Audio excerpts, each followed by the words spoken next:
bem-vinda, bem-vindo ao Cosmo Talks, onde cada pensamento é uma estrela e cada conversa uma constelação. Hoje a gente vai fazer um mergulho bem fascinante na mente humana. Vamos explorar como ela pode funcionar de jeitos que a gente nem imagina, sabe? Usando como base alguns estudos de psicopatologia. A nossa ideia aqui é tentar desvendar um pouquinho desse universo que é tão complexo. Vamos dar uma olhada em como os especialistas descrevem, como eles entendem as alterações da nossa experiência interna. A gente vai usar uns trechos de material acadêmico, mas assim, buscando sempre clareza, né? E despertar aquela curiosidade sobre o que faz a gente ser quem a gente é. Para começar, uma coisa que eu acho interessante é que a psicopatologia parece que tem quase uma língua própria, né? Precisa de um jeito muito específico de falar para descrever o que se vê. Exatamente. É quase um vocabulário técnico mesmo. E olha, um dos grandes desafios logo de cara é definir o que é normal e o que é anormal. Imagino, porque esses termos podem carregar um peso, né? Muito peso. Historicamente, eles vieram carregados de julgamento, sabe? Tipo, anormal era quase sinônimo de ruim. Mas é super importante entender que a cultura, ela influencia demais isso. Como assim?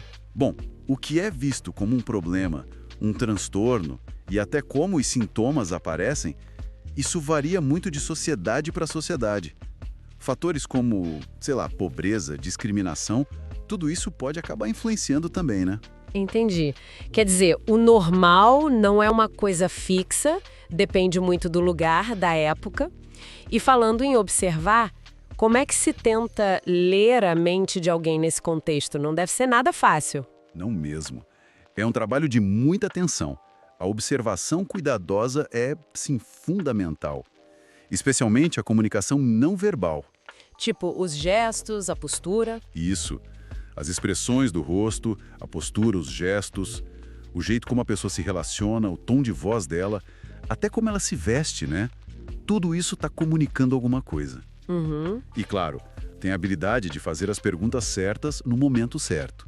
Isso é crucial para tentar acessar a experiência da pessoa, como ela vive aquilo. E o que se analisa exatamente? São várias frentes.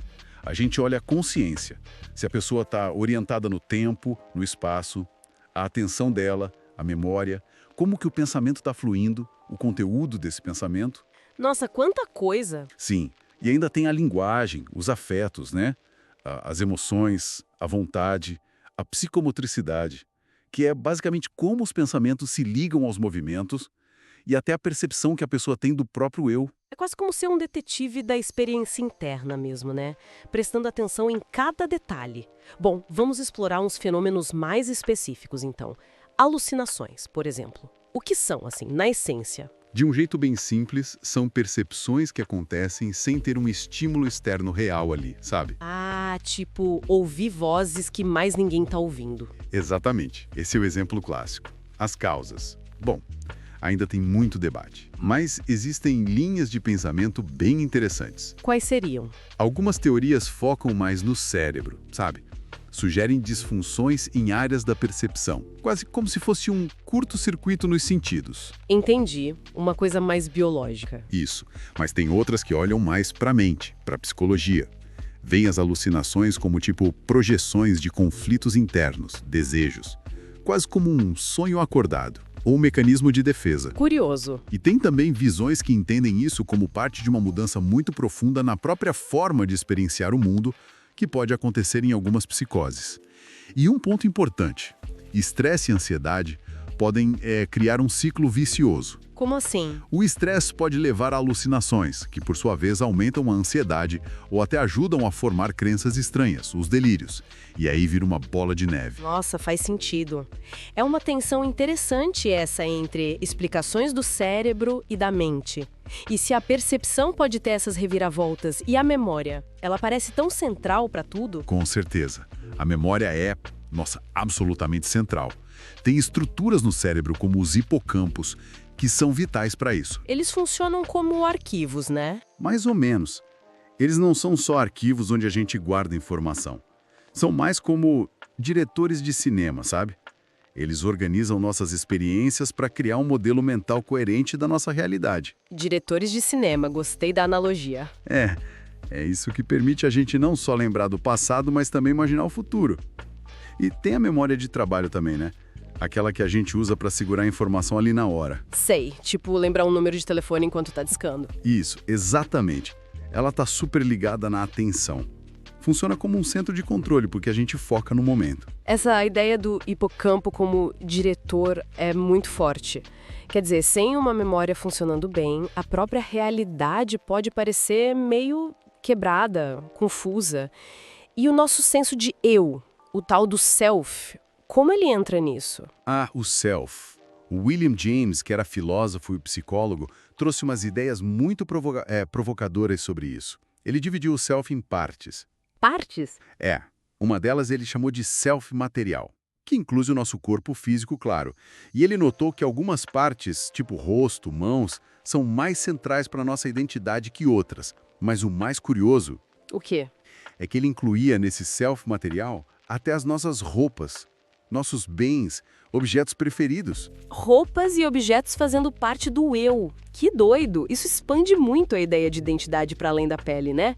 Mostra como a gente se projeta no mundo. Exato. E falando em identidade e como ela pode ser afetada, como que a psicopatologia mais clássica diferenciava a evolução de quadros maiores, tipo depressão e esquizofrenia? Tinha diferença no jeito que elas evoluíam? Tinha, sim.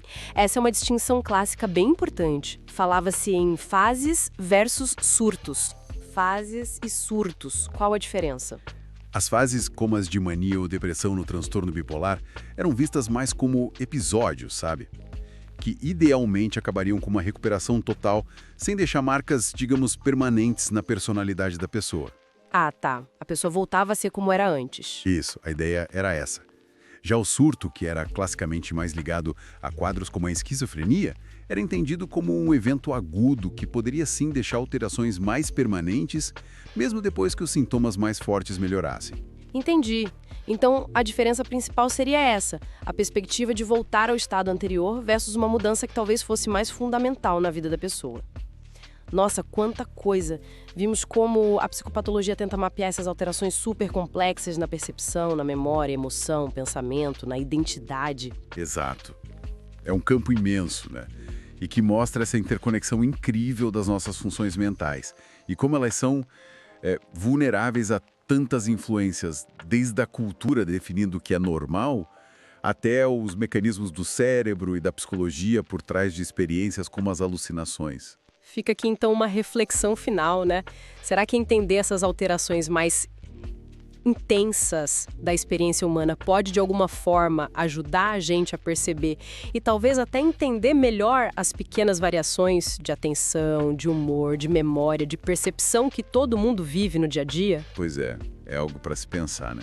Com certeza, algo pra gente continuar explorando.